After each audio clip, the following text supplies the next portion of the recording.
and welcome to the next installment of Save the West Right Now.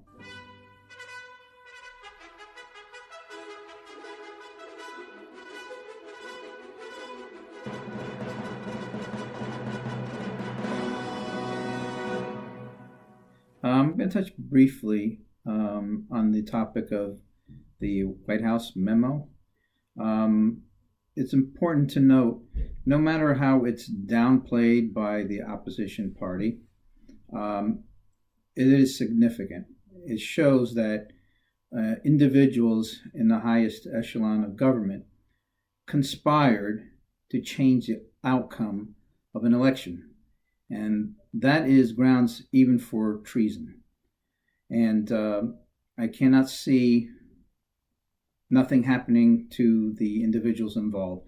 There has to be repercussions. And I am sure that if it's not Tom Fitton, it will be Jeff Sessions or some other appointee of the Trump cabinet that will go after these individuals and make them be accountable, held accountable for what they did, so that in the future, such things will be much harder to accomplish and collusion will be mitigated on many levels. I'd like to talk about the situation with North Korea. For about a week or so, you haven't heard too much from the media concerning what's going on between the United States, Russia, China, and of course North Korea. It's important to note, and we don't do enough of it in this country, is to focus our students to learn geography. If you learn geography and accompany it with good knowledge of history as it happened, and not the spin that you'll see in many history books. And of course, there's always a reason why there's a spin, depending on who's writing and distributing the books, who's censoring the information. So we encourage everyone to do their own research, because not everything you read in publications, in magazines, in history books actually happened the way it's presented in those publications. North Korea borders China and Russia. Now we have allies on the opposite side in the South Pacific, Southeast Asia, I would say. And you have Japan was a big player. I remember during the campaign, Trump threatened the opposition that he would allow Japan to have nukes. And I could see that happening too, because after all, it's been 70 years or so since the end of World War II. And so far, Japan has been a staunch ally. And things change. What were once enemies are now friends, and countries that were once friendly are now our enemies. And not to mitigate the role of the CIA and other agencies to this regard, because the CIA has been actively involved in overthrowing governments of other nations that are friendly to us, and also who were patriots in their own countries. I'm not saying that all members of the CIA, FBI, and other agencies in the United States, that their people are all bad. Obviously not. The vast majority are decent, hardworking, diligent, and patriotic people. You must always keep this in mind.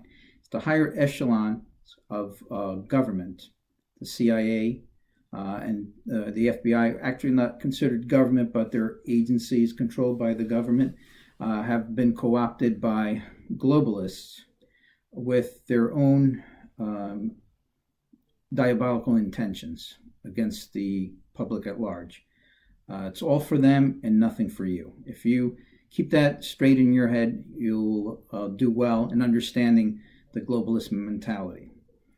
And the CIA and the FBI have been corrupted. I know people, mothers of agents, both in the CIA and FBI, that said that their sons basically quit those agencies because they didn't like what they were seeing, because of the corruption and the immorality of those higher up.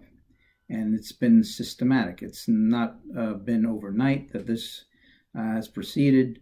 And as a matter of fact, it goes back probably to right after World War II, where there was a big push by the industrial complex, military complex, to co-opt just about everything that we produce, especially concerning the military.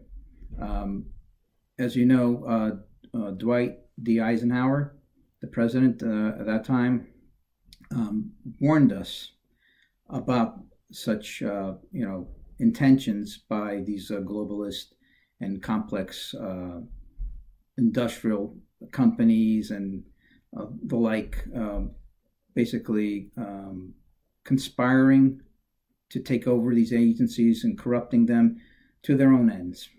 And again, their ends will not benefit the regular person. It's only for the super elite, and among themselves they've struggled for decades, if not centuries, until they realize if they work with other fellow globalists, they could suppress once and for all the freedoms that we need, that the regular person, the regular man, the regular woman would need to survive in this world.